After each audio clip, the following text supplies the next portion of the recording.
Hello students, நம்ம சுத்தி எவ்வளோ விஷயங்கள் நடக்குது. ஆனா நம்ம அதை பெருசா நோட்டீஸ் பண்றதே இல்ல. ஒரு சிம்பிள் எக்ஸாம்பிள் எடுத்துக்கலாம். ரஸ்ட், அதாவது துருப்பிடிக்கிறது. ஒரு நல்ல ஷைனியா ஸ்ட்ராங்கா இருக்கிற அயன் ராட் கொஞ்ச நாள்ல எப்படி வீக் ஆகி பிரவுன் கலர்ல உடைய ஸ்டார்ட் ஆகுது. இந்த எக்ஸ்பிளைனர்ல நம்ம இந்த சைலண்ட் டிஸ்ட்ராயருக்கு பின்னாடி இருக்கிற சயின்ஸை தான் பார்க்க போறோம். இந்த கேள்வி ரொம்ப முக்கியம்.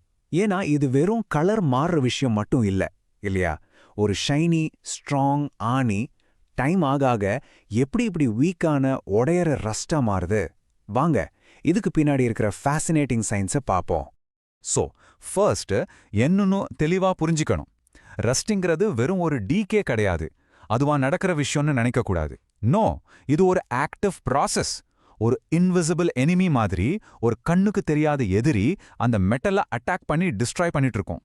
இப்போ நீங்க கேட்கலாம், சார் நம்ம ஏன் இதை பத்தி இவ்ளோ பேசணும்? Why is this topic so important? Because பாத்தீங்கன்னா இந்த கொரோஷன் பிரச்சனைனால ஒவ்வொரு வருஷமும் பில்லியன்ஸ் ஆஃப் டாலர்ஸ் நஷ்டமாகுது. நம்ம பார்க்குற பெரிய பெரிய பிரிட்ஜஸ், வாட்டர் பைப்ஸ், நம்ம யூஸ் பண்ற வெஹிக்கிள்ஸ், ஷிப்ஸ், மிஷின்ஸ் எல்லாமே டேமேஜ் ஆகுது. ஸோ இதுக்கு பின்னாடி இருக்கிற சயின்ஸை புரிஞ்சுக்கிட்டா நம்மால பெரிய அளவில் நஷ்டத்தை தடுக்க முடியும். ஆனா இது எப்படி நடக்குது? அதுக்கு நம்ம கோர் சயின்ஸ்குள்ள போகணும். ஓகே, வாங்க இதோட கோர் டெஃபினிஷனுக்கு வருவோம். Corrosion is the uncontrolled, destructive electrochemical oxidation of a metal. இங்க எலக்ட்ரோகெமிக்கல்ங்கிற வேர்டு தான் ரொம்ப ரொம்ப முக்கியம். நம்ம கேல்வானிக் செல் பத்தி படிச்சிருப்போம், ரைட்? அதே மாதிரி தான் இதுவும். ஆனா ஒரு வித்தியாசம். ஒரு கேல்வானிக் செல் நமக்கு யூஸ்ஃபுல்லா எலக்ட்ரிசிட்டி ப்ரொடியூஸ் பண்ணும். பட் இங்க இந்த எலக்ட்ரோகெமிக்கல் செல் மெட்டலையே டிஸ்ட்ராய் பண்ணுது. ஸோ சிம்பிளா சொன்னா இதுக்கு என்ன அர்த்தம்? நம்ம யூஸ் பண்ற pure metals, for example iron, அப்படியே நேச்சர்ல கிடைச்சிடாதில்ல. அதோட ஓரையிலிருந்து நிறைய எனர்ஜி ஸ்பெண்ட் பண்ணி ஸ்மெல்டிங் மாதிரி ப்ராசஸ்ல பிரிச்சு எடுக்கிறோம். அப்போ இந்த பியோர் மெட்டல் ஒரு ஹை எனர்ஜி அன்ஸ்டேபிள் ஸ்டேட்ல இருக்கு. கொரோஷனுங்கிறது வேற ஒண்ணுமே இல்ல. நேச்சர் அந்த மெட்டலை அதோட original low energy stable state, அதாவது ஓரேக்கு திரும்ப கொண்டு வர ட்ரை பண்ற ஒரு ப்ராசஸ் தான். அப்போ உண்மையாவே மாலிகுலர் லெவல்ல என்னதான் நடக்கும்? இங்க தான் செம இன்ட்ரெஸ்டிங் பார்ட். அந்த மெட்டலோட சர்ஃபேஸ்ல சின்ன சின்ன கண்ணுக்கு தெரியாத எலக்ட்ரோகெமிக்கல் செல்ஸ் ஃபார்ம் ஆக ஆரம்பிக்குது. You can imagine them as tiny invisible batteries. ஆனா நம்ம யூஸ் பண்ற நல்ல பேட்டரிஸ் மாதிரி இல்ல, இவை டிஸ்ட்ரக்டிவ் பேட்டரிஸ்.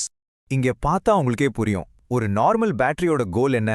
யூஸ்ஃபுல் எலக்ட்ரிசிட்டியை ப்ரொடியூஸ் பண்றது. பட் கொரோஷன்ல நடக்கிற இந்த செல்லோட கோல் அந்த மெட்டலே டிஸ்ட்ராய் பண்றது.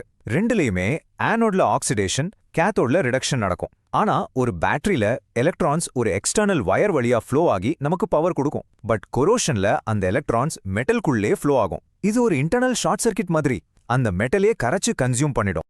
இந்த கான்செப்டை இன்னும் ஈஸியா புரிஞ்சுக்கிறதுக்கு ஒரு நல்ல அனாலஜி இருக்கு. Just imagine this. கொரோஷனை ஒரு டிசீஸ் மாதிரி, ஒரு நோய் மாதிரி நினைச்சுக்கோங்க. ஒரு உயிருள்ள பொருளை ஒரு நோய் எப்படி அட்டாக் பண்ணுமோ அதே மாதிரி தான் கொரோஷன் ஒரு மெட்டலை அட்டாக் பண்ணுது. வாங்க இந்த அனாலஜியை கொஞ்சம் டீட்டெயிலா பார்ப்போம். ஒரு ஹெல்த்தி ஷைனி மெட்டலை ஒரு ஹெல்த்தி பாடி மாதிரி இமேஜின் பண்ணிக்கோங்க.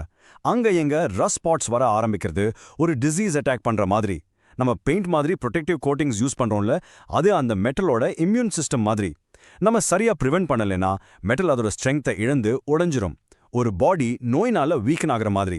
ஸோ இந்த டிசீஸ்க்கு காரணமான அட்டாக்கர்ஸ் யாருன்னு பார்த்தீங்கன்னா மாய்ஸ்சர் அண்ட் ஆக்சிஜன். ஸோ இந்த டிசீஸ் அனாலஜி ரொம்ப பவர்ஃபுல்லான விஷயம். ஏன்னா நம்ம ஏன் மெட்டல்ஸை என்வாயர்மெண்ட்ல இருந்து ப்ரொடெக்ட் பண்ணணுங்கிறதுக்கு இதுதான் ஆழமான காரணம். நம்ம வெறும் அழகுக்காக பெயிண்ட் அடிக்கிறது இல்ல. ஆக்சுவலி நம்ம அந்த மெட்டலுக்கு ஒரு ஷீல்டு கொடுத்து இந்த எலக்ட்ரோகெமிக்கல் அட்டாக்ல இருந்து காப்பாத்துறோம். ஓகே, இப்போ வாங்க இன்னும் கொஞ்சம் ஜூம் பண்ணி மைக்ரோஸ்கோபிக் லெவல்ல என்ன நடக்குதுன்னு பார்ப்போம். அதை ஒரு சின்ன பேட்டில் ஃபீல்டை இமேஜின் பண்ணிக்கோங்க. இந்த ஹோல் ஸ்டோரி ஒரு அயன் சர்ஃபேஸ் மேல விழுற ஒரு சின்ன வாட்டர் டிராப்ல தான் ஸ்டார்ட் ஆகுது. ஸ்டெப் 1, தி ஆனோட். ஸோ இந்த வாட்டர் ட்ராப் கீழே அயன் சர்ஃபேஸ்ல ஒரு பர்டிகுலர் ஸ்பாட் ஆனோடா ஆக்ட் பண்ண ஆரம்பிக்கும். இங்கே என்ன ஆகும்னா அயன் ஆட்டம்ஸ் ஆக்சிடைஸ் ஆகும். அதாவது ஒரு அயன் ஆட்டம் Fe அந்த தண்ணிக்குள்ள கரைஞ்சி Fe2+ அயோனா மாறும். அதே டைம்ல 2 எலக்ட்ரான்ஸை ரிலீஸ் பண்ணும். பேசிக்கலி இங்கே தான் அந்த மெட்டல் உண்மையாவே கரைய ஆரம்பிக்குது. ஸ்டெப் 2, த கேத்தோட். இப்போ அதே வாட்டர் டிராப்க்கு கீழே தான், ஆனா வேறொரு ஸ்பாட்ல சர்ஃபேஸ் கேத்தோட ஆக்ட் பண்ணும். இங்க காத்துல இருக்கிற ஆக்சிஜன் வாட்டர் கூட சேர்ந்து ஆனோட்ல ரிலீஸ் ஆன அந்த எலக்ட்ரான்ஸை யூஸ் பண்ணிக்கும். இந்த ரிடக்ஷன் ரியாக்ஷன் நடந்து ஹைட்ராக்சைடு அயான்ஸ், அதாவது OH- ஃபார்ம் ஆகும். இந்த ஈக்குவேஷன்ல பாத்தீங்கன்னா ஒரு oxygen molecule, 2 water molecules and 4 electrons சேர்ந்து 4 ஹைட்ராக்சைடு அயான்ஸை கொடுக்கும். ஓகே, இப்போ இதுல ரொம்ப கிரிட்டிக்கலான பார்ட் என்னன்னா அந்த ஆனோட்ல ரிலீஸ் ஆன எலக்ட்ரான்ஸ் எப்படி கேத்தோடுக்கு போகுது. அது அந்த அயன் மெட்டல் வழியாவே டிராவல் பண்ணுது. வாட்டர் வழியா இல்ல, மெட்டல் வழியா.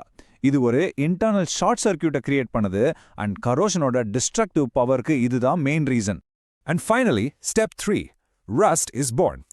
ஆனோட்ல உருவான அந்த Fe2+ அயான்ஸும் கேத்தோட்ல உருவான அந்த OH- அயான்ஸும் ஒன்ன மீட் பண்ணி ஹைட்ரேட்டட் ஐரன் 3 ஆக்சைடை ஃபார்ம் பண்ணும். இதுதான் நம்ம பார்க்குற அந்த ஃப்ளேக்கி பிரவுன் கலர் ரஸ்ட். இவ்வளோதான் அந்த complete destructive cycle. Okay, so corrosion அப்படின்றது நேச்சுரல் ப்ராசஸ்னு புரிஞ்சுக்கிட்டோம். மெட்டல் அதோட ஒரிஜினல் ஸ்டேபிள் ஸ்டேட்டுக்கு போக ட்ரை பண்ணுது. சரி, அப்போ இதுக்கு எதிராக நம்மளால ஃபைட் பண்ண முடியுமா? எப்படி பண்ண முடியும்? தி ஆன்சர் இஸ் எஸ், கண்டிப்பா முடியும். நம்ம கிளெவரா எலக்ட்ரோகெமிஸ்ட்ரியை யூஸ் பண்ணி அதை டிஃபீட் பண்ணலாம். அதுக்கு சாக்ரிஃபிஷியல் ப்ரொடெக்ஷன் ஒரு சூப்பரான டெக்னிக் இருக்கு. அந்த பேர்லே இருக்கு, சாக்ரிஃபைஸ்னு.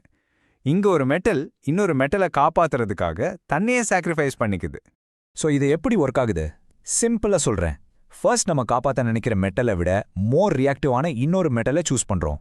ஃபார் எக்ஸாம்பிள், ஸ்டீலை காப்பாற்ற ஜிங்கை யூஸ் பண்ணுவோம், because zinc is more reactive than iron.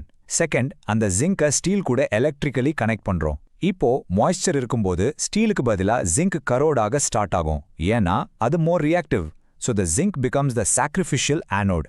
அது கொஞ்சம் கொஞ்சமா கரைஞ்சு போகும், ஆனா நம்ம வேல்யூபிள் ஸ்டீல் கேத்தோடா மாறிடுது. சேஃபா இருக்கும். இந்த டெக்னிக் தான் பெரிய பெரிய ஷிப்ஸ் அண்ட் அண்டர் கிரவுண்ட் பைப்லைன்ஸை ப்ரொடெக்ட் பண்ண யூஸ் பண்றாங்க. ஆல்ரைட், வாங்க ஒரு குவிக் ரீகேப் பார்ப்போம். Just 3 key takeaways. 1. கொரோஷனுங்கிறது வெறும் டீகே இல்ல, அது ஒரு டிஸ்ட்ரக்டிவ் ஸ்பான்டேனியஸ் எலக்ட்ரோகெமிக்கல் செல். 2.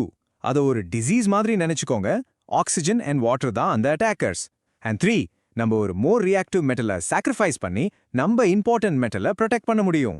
ஸோ ஸ்டூடெண்ட்ஸ், எப்போவுமே போல இந்த 3 விஷயத்தை ஞாபகம் வச்சுக்கோங்க. த கோர் ஐடியா, அதாவது it's an unwanted electrochemical cell. The mental picture, and the water drop on an iron surface with anode and cathode spots. And one key example, ஷிப்ஸ்ல use பண்ற sacrificial protection. இந்த 3 ஞாபகம் இருந்தா இந்த topic உங்களுக்கு ரொம்ப ஈஸியா ஃபீல் ஆகும், ஐ ப்ராமிஸ்.